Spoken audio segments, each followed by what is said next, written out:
दोस्तों, अगर आप भी एमजी हेक्टर को खरीदने का प्लान कर रहे हैं, आपके मन में भी काफ़ी सारे सवाल हैं कि गाड़ी अच्छी है या ख़राब है, क्या गाड़ी के प्रॉज हैं, क्या गाड़ी के कॉन्स हैं, तो ये वीडियो आपको हेल्प करेगा। मैं गाड़ी को ओन कर रहा हूँ 1 साल से और गाड़ी को 1 साल से चला रहा हूँ, तो मुझे इसके अंदर क्या क्या कॉन्स लगे, इस वीडियो के अंदर मैं ज़्यादा हाईलाइट उन चीज़ों को करूँगा। अगर अभी तक आपने हमारे चैनल को सब्सक्राइब नहीं किया है तो हमारे चैनल को सब्सक्राइब कर लीजिए, ताकि इसी तरह की वीडियोज़ हम आपके लिए लेके आते रहें। ज़्यादा समय ना लेते हुए चलिए शुरू करते हैं। सबसे पहली कमी जो मेरे को इसके अंदर लगी वो लगी इसका इंफोटेनमेंट सिस्टम।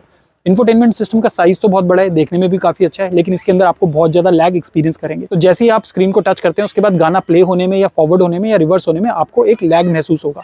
तो ये एक बहुत ज्यादा कमी है जो मैंने एक्सपीरियंस करी एमजी हेक्टर के इंफोटेनमेंट सिस्टम के अंदर। दूसरी कमी जो मैंने एमजी हेक्टर के वेरिएंट में देखी वो थी इसका वायरलेस एंड्रॉइड ऑटो का ना होना। मेरी गाड़ी के अंदर जो एंड्रॉइड ऑटो है वो वायर्ड एंड्रॉइड ऑटो है। जब भी मुझे एंड्रॉइड ऑटो को ऑन करना होता है, मुझे जो हमारी केबल होती है उससे कनेक्ट करके एंड्रॉइड ऑटो को चलाना होता है।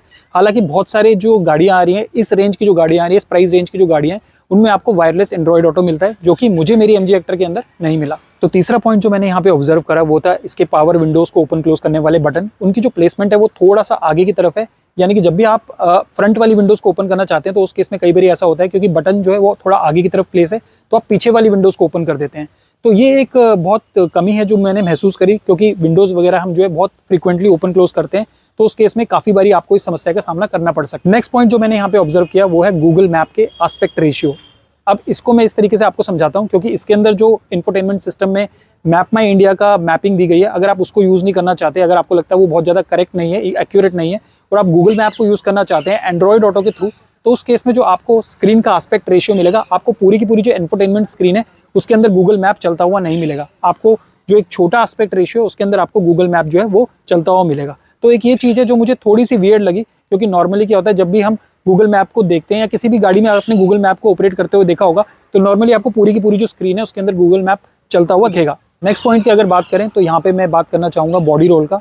अमूमन जो भी हमारी एसयूवी गाड़ियाँ होती हैं या ऊंची गाड़ियाँ होती हैं, उनमें बॉडी रोल की समस्या आपको देखने में मिलती है। लेकिन इस गाड़ी के अंदर जब मैंने इस गाड़ी को परचेज़ किया था तो मुझे ऐसा लगा था कि इसमें बॉडी रोल नहीं मिलेगा, जो कि एग्जिस्ट करता है। स्पेशली जब आप हिली एरिया में गाड़ी चलाते हैं तो आपको बॉडी रोल की जो समस्या है वो देखने को मिलेगी। हालांकि जो दूसरी गाड़ियां लाइक स्कॉर्पियो या दूसरे ब्रांड्स जो गाड़ियां बना रहे हैं उनके मुकाबले आपको बॉडी रोल कम मिलेगा, लेकिन येस बॉडी रोल इसमें एग्जिस्ट करता है। नेक्स्ट पॉइंट जो एमजी हेक्टर के बारे में बहुत सारे लोगों से आपने सुना भी होगा वो है इसकी एवरेज। मेरा जो मॉडल है वो डीजल मॉडल है, और इसमें मेरे को जो एवरेज मिलती है सिटी के अंदर मेरे को एवरेज मिल जाती है 12 से 13 की, और अगर मैं हाईवे वगैरह पे इसको लेके जाता हूँ तो करीबन मेरे को 16-17 की एवरेज दे देती है, जो कि हालांकि इंजन जो है इसका हैवी है, लेकिन उसके मुकाबले जो दूसरे ब्रांड है उसमें आपको इसके मुकाबले अच्छी एवरेज मिल जाती है।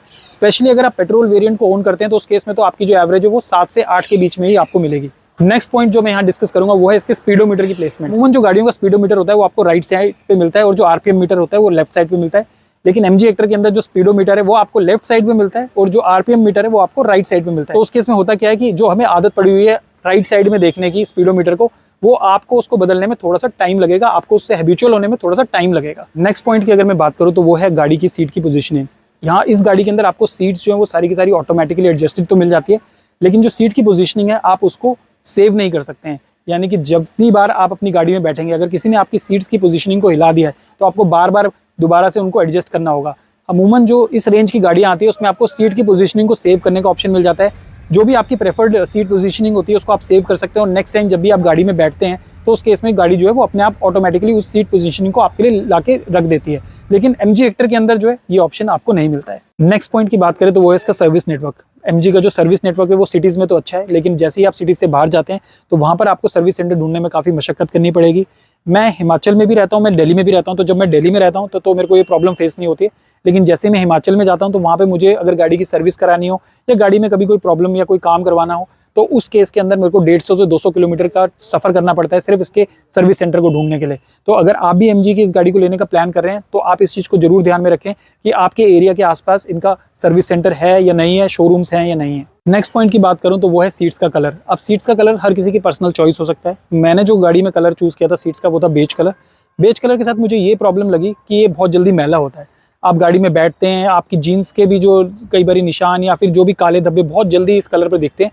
अगर आप भी प्लानिंग कर रहे हैं बेज कलर की लेने की तो डेफिनेटली ले सकते हैं, लेकिन उसमें मेंटेनेंस आपको बहुत ज़्यादा करानी पड़ेगी, बार बार उसको साफ करना पड़ेगा, बहुत अच्छे से क्लीन करना पड़ेगा। नेक्स्ट पॉइंट की बात करूं तो वो है इसकी स्पीड वार्निंग। जैसे ही आप स्पीड्स को 80, 120 या उससे ऊपर करते हैं तो ये आपको वार्निंग देता है। अब ये है तो एक अच्छा फीचर, लेकिन कई बार अगर आप लॉन्ग ड्राइव करें तो ये आपको काफ़ी ज़्यादा अनोइंग लगेगा, और ये एक ऐसा फीचर है जिसको आप अवॉइड भी नहीं कर सकते हैं। इसके लिए मैंने MG के सर्विस सेंटर में भी बात करी थी, तो उन्होंने बोला इस फीचर को डिसेबल नहीं किया जा सकता है। तो अगर आप लंबे ड्राइव पे जाते हैं तो बार बार 80 120 होने पे बार बार ये काफ़ी ज़्यादा एक साउंड देता है कि आप ओवर स्पीडिंग कर रहे हैं।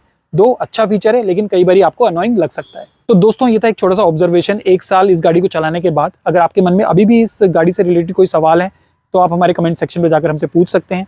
अगर वीडियो आपको पसंद आया तो वीडियो को लाइक करें, चैनल को सब्सक्राइब जरूर करें।